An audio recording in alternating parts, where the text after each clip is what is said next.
Hello, everyone, and happy World Chocolate Day. I am Aaron, your host, and this is a crisp webinar featuring Midday Squares. All right, that wraps it up for me. I'll now turn the mic over to Crisp's VP of Sales, the woman leading the conversation, Samantha Shend. Sam, over to you. Thanks so much, Aaron. I am incredibly excited about this conversation because today we are talking about three of my favorite things: data, chocolate, and the Midday Squares team. So I'm so excited to introduce Mike Scavuzzo, Vice President of Sales at Midday Squares. Hey, Sam, thank you so much for having me on. I greatly appreciate being here and share your love of chocolate and Midday Squares as well as data. So these are all topics I'm passionate about. Excellent. Well, thank you so much for joining us. First, let's kick it off. Tell us about yourself. What's your background and how did you end up at Midday Squares? Yeah, it's I've been fortunate to have a really great career so far with some awesome companies, and I was also really lucky to fall into an industry that I really love in CPG early on in my career. So I actually started with the Big K, Kellogg, up in Battle Creek in their category management department. So that's where my love of data first really started. And from there, moved into a category analyst role with Red Bull. This was down south in Dallas in one of their regional offices. And there I got exposure to really the selling element of supporting a sales team through data and analytics and insights, and really taking a holistic approach to the selling process with category management. So, I was going on a ton of sales calls with the sales team there, and was fortunate to have a bunch of really great folks that helped me learn and help me grow. And eventually there, really made my way into the sales element. And in my mind, I saw the opportunity to really blend selling with data and information, and really take a fact-based approach to selling. So started covering a geography down south, doing really a one-stop shop for sales and analytics for Red Bull. And it was around this time that I really started seeing a lot of these smaller CPG beverage and energy drink companies start popping up on the scene, and that started to pique my interest. So I found an opportunity with IRI in Chicago, which is also where I'm from. So got me back home, which my family was happy about. Focusing on their small to mid-sized client team. So a lot of that work was helping them understand, what data they should be using, how to get them into retailers or maximize space or gain distribution or whatever it may be.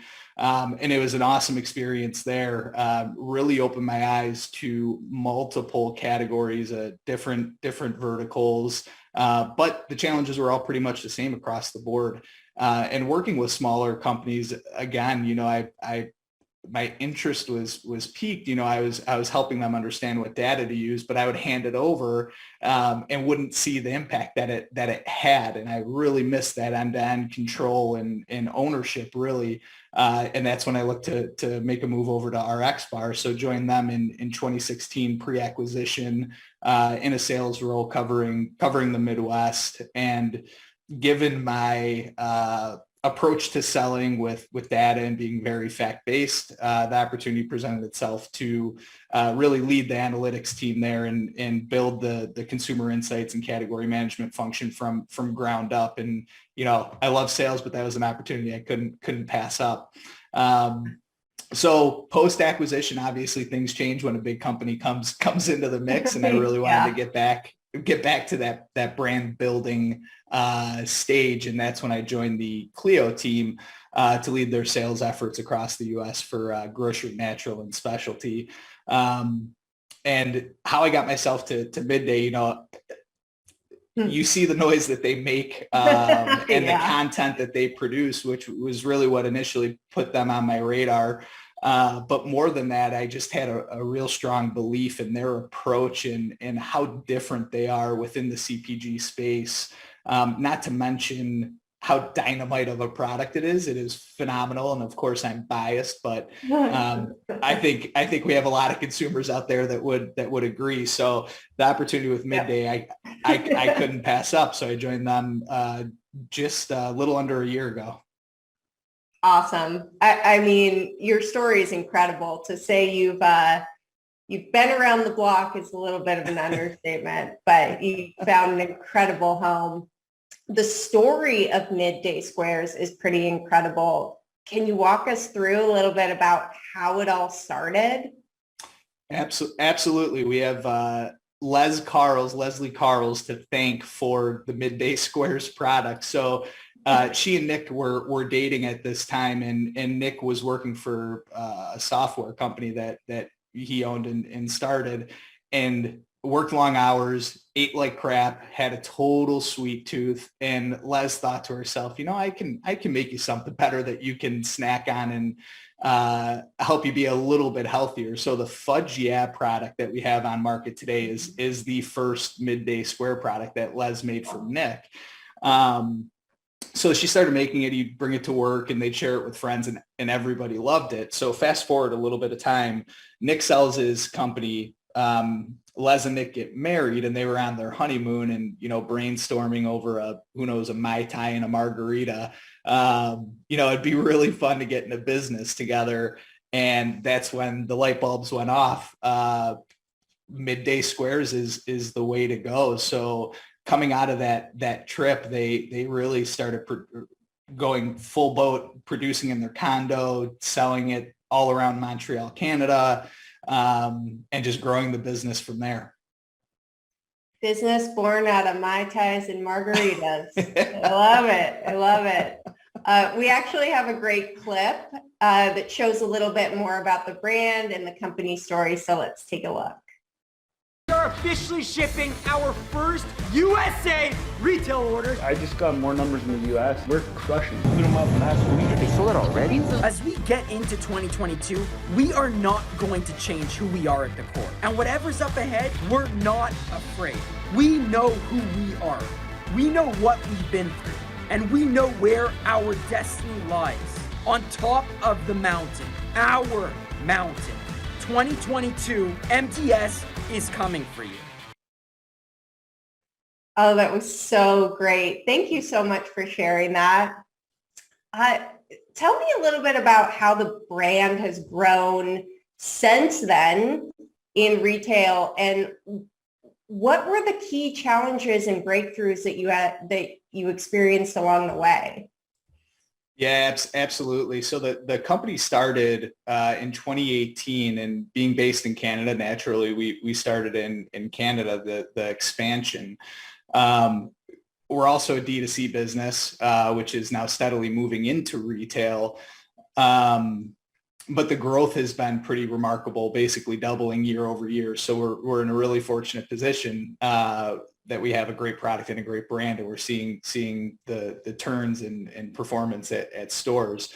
So the challenges that we face are no different than what a lot of other companies face. And in particular with Midday, I think the biggest thing is we do all of our own production and manufacturing. And when you're running that type of business on a short shelf life product, you need to be really dialed in with forecasting to help the operations team produce enough, but not too much that you sit on inventory and it spoils out. So that's a constant challenge with us because we are growing exponentially. So how do you predict that? Kind of need numbers to do so. The second piece, we're launching in so many new retailers, and with those launches, we spend money, whether it be free fills or slotting or ad agreements or whatever it may be.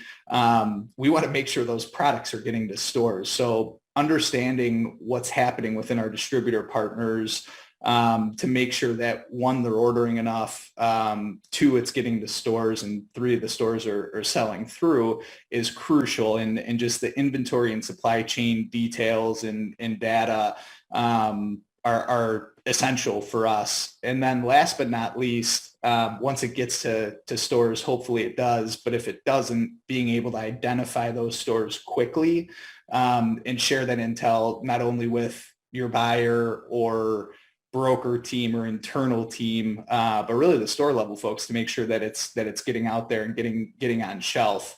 And that in particular has been really one of the keys for us in our U.S. expansion, especially if we don't have the data and the information, and this is where CRISP really has come in a big way for us. Like you can't track what you don't measure, and CRISP gives us the line of sight to understand what are our inventory levels, what's our sales volume, where do we have opportunities at store level so that we can action on it quickly. And then the second part of your question, Sam, which is a great one, breakthroughs. The fact that we're even in, call it 700 doors in the U.S. is phenomenal. We launched 18 months ago in the States. And the sales performance has been really, really strong. So being able to take those successes and use that as a benchmark for selling into other retailers to help them maybe get over some of the newness of the brand and be more comfortable bringing in a startup company has been crucial for us. Because if you can prove out performance, a lot of great things can happen. So, breakthroughs are just the new retail partnerships we have coming on board. The team's continuing to grow. We have openings across the board. So it's just a really, really exciting time for Midday. Wow, that's amazing. I love that. You can't measure what you don't track. It's spot on. So what did your data process look like before using CRISP? And what about that process felt unsustainable as you grew and triggered you to kind of look at a solution like CRISP? Yep. If I had to pick a word, it'd be blindfolded. We were really operating in the dark as it related to data. We had, of course, our own internal shipment from POs and things like that, which, can only get you so far because you just see where the data goes at the DC level. So the key for us was really UNFI. Having spent a considerable amount of time in data and analytics and working with UNFI, there is some phenomenal information in the reports that they provide. The only issue is it takes hours to get to that information so that you can action on it and find those insights to share. So, ultimately what it came down to for me is like, yes, of course I can run the analytics and get there myself, but the amount of time that it takes, I just don't have. Nor do we at Midday because we're a lean team, we're a startup, we're still growing. So that was really the trigger point for us was speed to insights, like being able to effectively manage our business and know instead of at a DC level, at a chain level, at a store level, at a region level, where our product's going, how it's performing, where we have hits, where we have misses, has been crucial for us because we can accurately understand what's working and what's not. Yeah, absolutely. When we last spoke, you called yourself a challenger brand driven by data, but you wanted to have staying power. And I love that because it's so important for emerging brands. How does data help you grow, especially in a competitive category among larger companies? It's a daunting task. But the key is, I guess a stoic approach, control the controllables more than anything. And in order to compete with the bigger brands, you need an understanding of kind of where you are and how you're performing. So being able to assess, what's working in specific retailers, where we have out of stocks, where we have voids.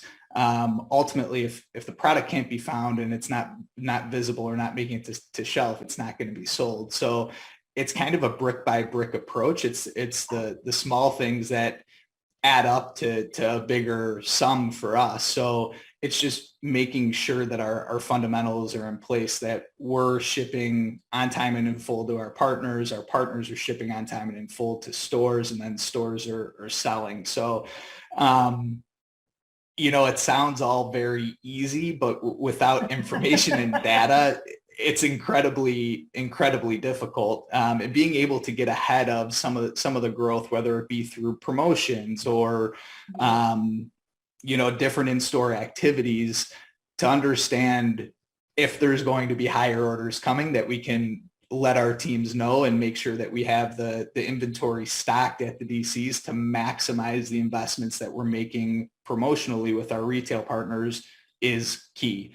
And we've come across multiple situations with a few different retailers where we've had some pretty big promos in place, and we didn't have the inventory in the DC to support it. So we don't have that line of sight without that crisp information to quickly get there and identify, hey, are we in a good position to support this promotion the right way? And if not, how quickly can we get a truck down to whatever DC it's going to? Yeah, absolutely. I would love to talk to the person whoever thinks that's easy. Yeah. Well, on paper, everything's easier on paper. Everything's not easy on paper. I will give you that. That's true. That's true. So, with this goal of being a category thought leader with staying power, talk to us about that goal. How has Crisp helped you collaborate with retailers? Yeah, it's a big question. And the key for us really, and this is kind of the magic of Midday Squares, and this is where we get to kind of that category thought leader with staying power. We're fortunate at Midday to have some incredible content and a lot of eyeballs on the business, and it attracts a lot of folks. And the fun part is most people are introduced through that content to Midday Squares. Then they try the product and say, holy smokes, this is really, really good. And then they turn over the package and say, holy smokes, I thought this was going to be much worse nutritionally for me. So it's a really clean label, really clean product. And where the staying power comes in is when you add that third level of data to it. So you change from being a really hot product in a really hot brand.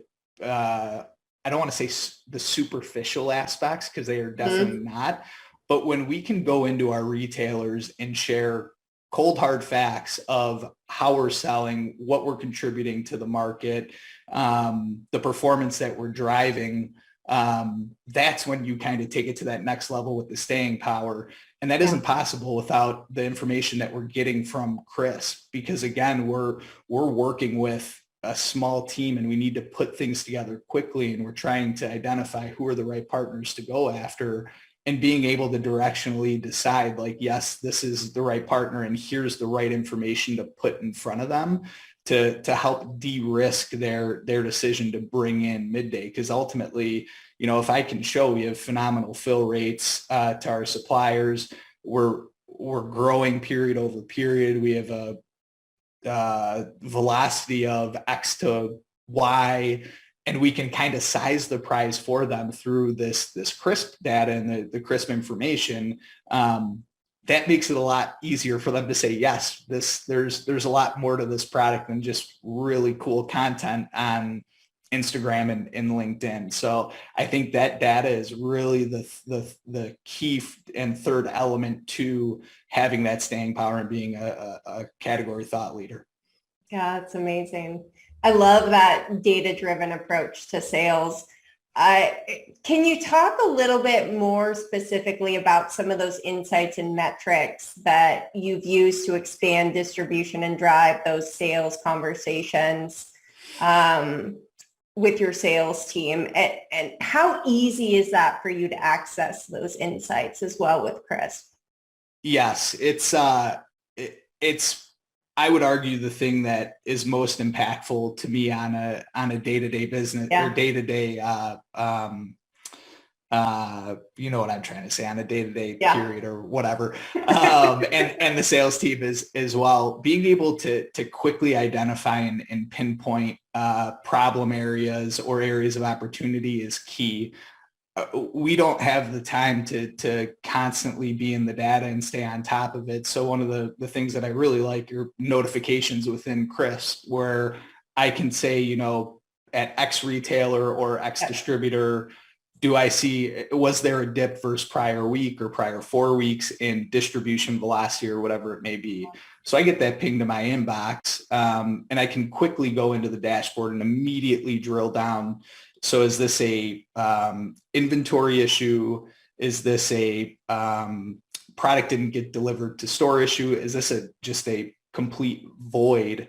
And I can step through that thought process and that logic of pinpointing exactly what those problem areas are within the matter of seconds. Like the way that the dashboards are set up and created allows me to quickly get to the information I need to action on and get it to the right people, whether they be internal or external. So a lot of those come down to when you mention metrics, it's sales volume, it's the velocity, it's the distribution, and it's voids and out of stocks. Like those are the big ones that we're constantly checking against when there are issues.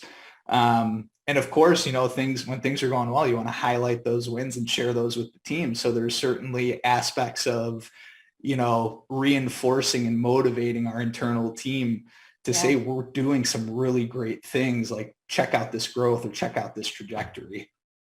I love that. I love the ways that you're using the platform to drive sales, but you're also using data to drive your business overall. And one thing that you mentioned recently was a packaging change at Midday Squares. So let's play another clip to learn a little bit more about that. Yo, what up everybody? We have some big changes to announce. A lot of changes actually coming in the video, so watch till the end. Biggest change that we're announcing is we are going to be moving from 2 squares per package to 1 square per package. Now I know that sounds like a lot, but I really just want to get out here, be transparent with everybody before we make the change, because that's the most important to us. Why are we even going to 1 square? And the answer is pretty simple. This is what you guys want. We've read the reviews, we've read the comments. It is so obvious that you want to be able to eat 1 square at a time. Oh, that was so great. Thanks for sharing that, Mike. Tell us a little bit about everything that went into that packaging change, because that's a big deal. Yes. I mean, we could legitimately take another 4 hours to go through everything. But, you know, ultimately what it came down to is, you know, our consumer, we listened to them and they all wanted 1 square. They ate 1 square at a time. And it's not a true grab and go item when you have to kind of fold up the top or throw a paper clip on it. It's not easy to throw in your gym bag or purse or whatever it may be. So the 1 square we're really excited about because we have the feedback directly from consumers. And, you know, in addition to the pack change, we had a price increase as well. And ultimately, like in this environment, we needed to make that move in order for the business to survive. It's the exciting part about Midday. You know, we're not interested in acquisition. We're legitimately trying to build this business. And we have a pretty hard and fast goal of $1 billion, and we firmly believe it. So in order for us to ensure that we can continue to produce the current product, innovate, and all of that, we needed to take the price increase too. So there was a whole lot that went into it. And where I'm super excited is when you're making a pack change, it's never easy. It's never smooth. It never goes well because there's so many things to juggle. And a lot of times when I've gone through this with previous companies, we haven't had line of sight to the data and the information. So where I get pumped is we now have firsthand understanding of we need to phase out our 2 square, our current product, and then phase in our 1 square product. And what goes into that is managing inventory levels. So making sure that the 2 square is working itself down before you can bring in the 1 square. And then once you've managed that transition in the DC, we're going to be taking our store list from Crisp that says we were just in, call it 500 doors with 2 square. Are we now in 500 doors with the 1 square? So we're going to be doing spot checks against both and kind of watching in the distribution dashboard, each one of those items get back to, if not exceed, the levels that they were at. And it's really what we're measuring ourselves against. And it's an accountability thing where we're making a big change. We want to make sure it's smooth and it's an effective transition. And we have the ability to track that real time. Wow, that's amazing. The only thing about the package change for me is that now I have lost any excuse to eat 2 in one sitting. Because you still can. You just buy 2. I know. Get crazy. That was my excuse for myself. But it's one package. I'm like, well, I gotta finish it. No, that's incredible. I think it's spot on. There are a few other ways that Crisp has helped your team make some really strategic business decisions. Can you talk to me about forecasting and demand planning and preventing out of stocks and spotting voids proactively? Yeah, absolutely. The forecasting and demand planning has been huge for us because, there's syndicated data providers like Spins and IRI and Nielsen, which are all fantastic, but they also don't represent the full market. So you really need to leverage the UNFI and KeHE data to actually see what stores you're going into. And this is the again, part of the fun and excitement for me with Midday as a fast moving product. And I'd argue for other fast moving products, it's a pretty safe assumption that if it's getting to stores, it's going to be sold through. And I've done spot checks on what our velocity is based on UNFI and KeHE data versus what it is in Spins. And they're really, really close. So we're taking the distributor data and using that to help forecast where we're going to be in 2023, 2024, as we add on doors, as we start doing promos. We can look at the volume lifts based on the weekly level of access that we have through Crisp.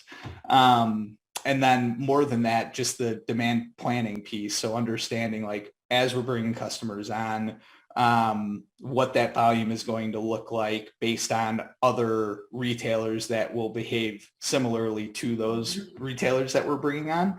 So it gives us a really, really good proxy. No forecast is perfect and no demand plan is perfect, but it gets us a whole lot closer than throwing a dart at the board.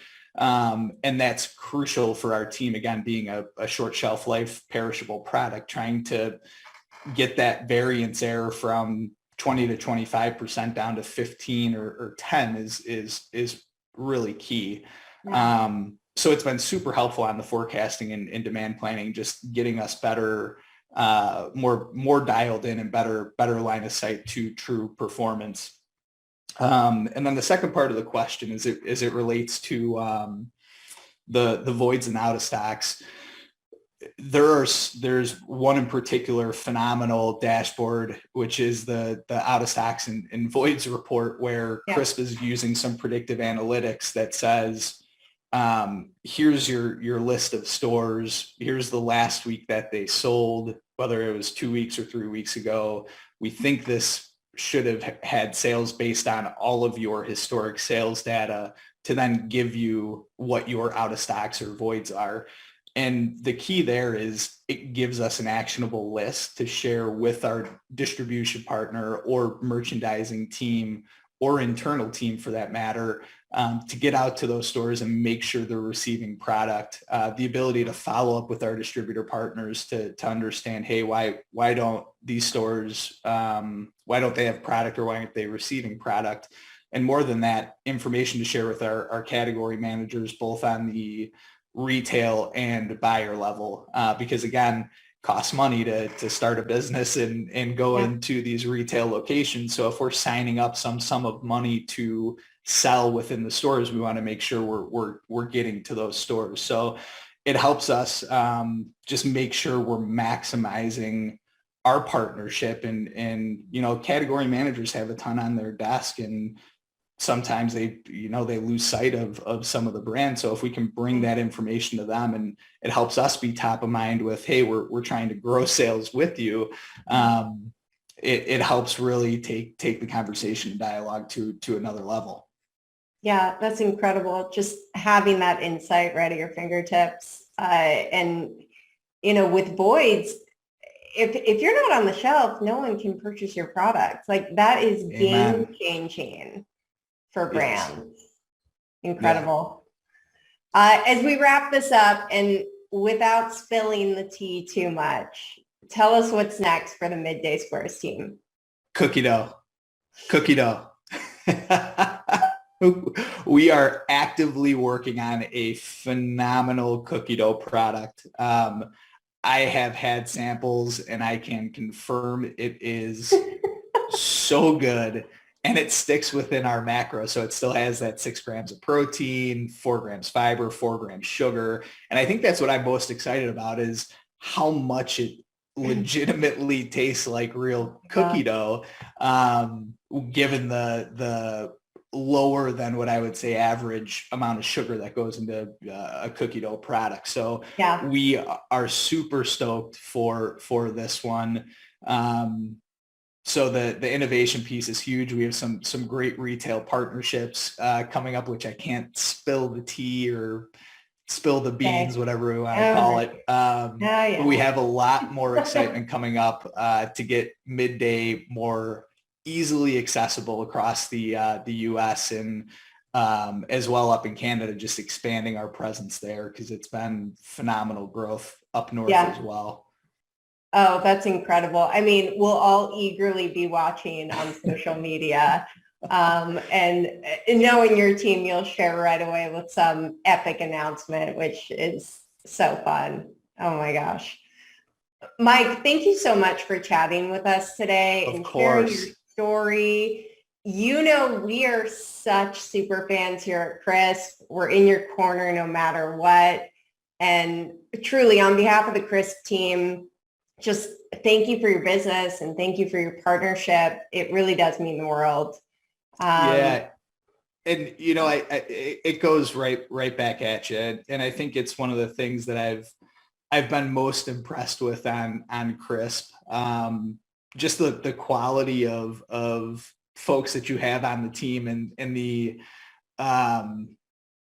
how easy they're making my job to manage the business. But more than that, there's a lot of similarities, I would say, between Midday Squares and Crisp as it relates to disruption and advancing, smaller brands and helping them act like bigger brands based off the access to information. So it's a partnership that we at Midday greatly value. And there has been a ton of feedback that I've provided along the way, and it's actually been acted upon and added to the Crisp platform. So the continuous improvement, great people, it's a partnership made in heaven. So I'm equally as grateful to partner with you guys. Oh, thank you. Thank you. Oh yeah. Well, I'm going to go ahead and pass this back to Aaron to close out our session today. All right. Well, Sam, Mike, thank you both for being here. Sam, for facilitating this conversation. Mike, for having it with us.